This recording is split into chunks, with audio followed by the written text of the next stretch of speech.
दोस्तों, जय जोहार। मैं कौशल तिवारी और बीनिया संजय में आपका स्वागत है। सीजीपीएससी परीक्षा के साक्षात्कार को लेकर तारीख की घोषणा कर दी गई थी। 15 अक्टूबर से 5 नवंबर के बीच साक्षात्कार होना था, लेकिन अचानक इसे स्थगित कर दिया गया।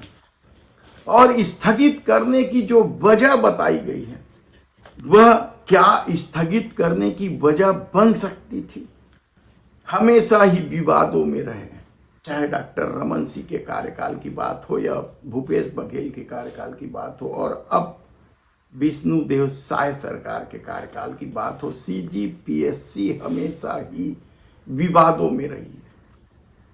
यानी आप सोचिए कि उन अभ्यर्थियों का जिन्होंने इंटरव्यू की पूरी तैयारी कर दी थी, एक दिन पहले उन्हें सूचना मिलती है कि साक्षात्कार स्थगित कर दिया गया है।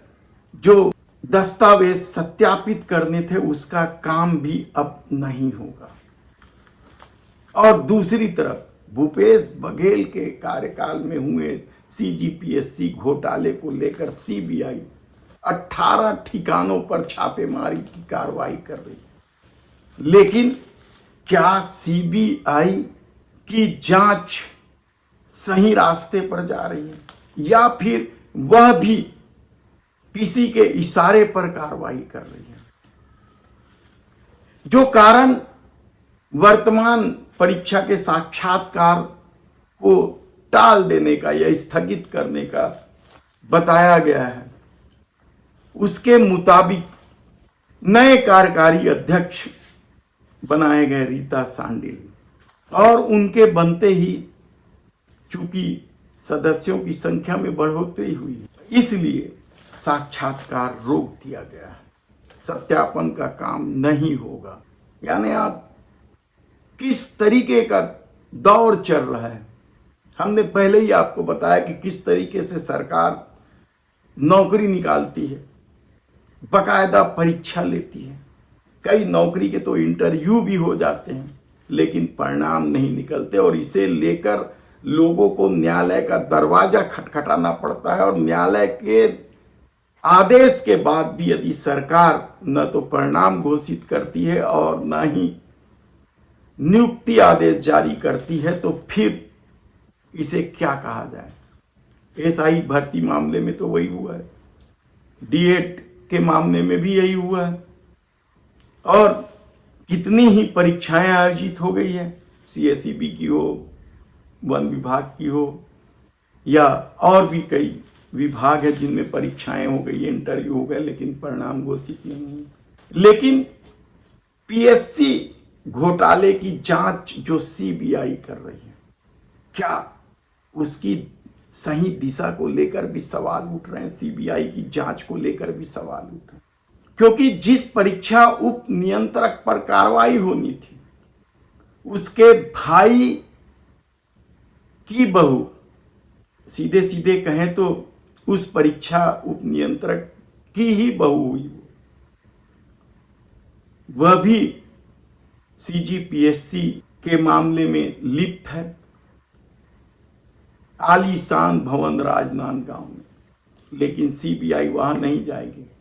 क्या सिर्फ इसलिए कि उनके संबंध हिंदूवादी संगठनों से हैं?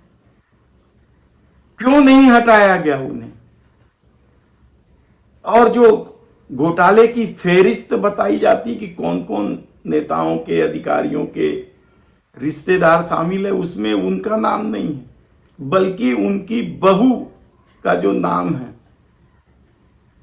उसे तत्कालीन अध्यक्ष के करीबी बता दिया गया। इस परीक्षा उप नियंत्रक का नाम है ललित गंभीर। यह आज भी अपने पद पर कायम है। क्यों? कैसे जांच चल रही है सीबीआई की? 18 ठिकाने में तो छापे की कार्रवाई की बात कही जा रही है। दस्तावेज, कंप्यूटर, पता नहीं क्या क्या जब्त करने के भी दावे किए जा रहे हैं। इन लोगों के बैंक के खाते भी खंगालने के दावे किए जा रहे हैं। लेकिन अभी तक सीबीआई ने किसी की गिरफ्तारी नहीं की। क्या आरोपियों को बचाने का खेल चल रहा है उच्च स्तर पर। हालांकि यह जल्दबाजी होगी कुछ भी कहना इस मामले में, क्योंकि सीबीआई ने अभी जांच शुरू की है। लेकिन जिस तरीके से सीजीपीएससी में उथल पुथल मचा हुआ है, जिस तरीके से बवाल चल रहा है, जिस तरीके से दस्तावेज सत्यापन और साक्षात्कार के काम रोक दिए गए, उसे लेकर जो 703 परीक्षार्थी पास हुए हैं, सफल हुए हैं, उन पर क्या बीत रही होगी, क्या सत्ता कभी यह बात सोच सकती है, समझ सकती।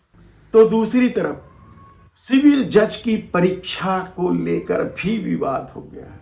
हालांकि एक विवाद मध्य प्रदेश में भी चल रहा है, जहां यह आरोप लगने लगा है कि आरक्षित वर्ग के लोगों को साजिशन नौकरी नहीं देने के नाम पर इंटरव्यू में खेल खेला गया।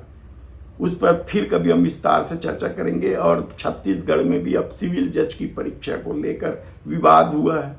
7 परीक्षार्थियों ने न्यायालय का शरण लिया है। इस मामले में क्या कुछ होता है, हमारी निगाह लगी हुई है। जैसे ही खबर आएगी हम आपको बताएंगे। धन्यवाद।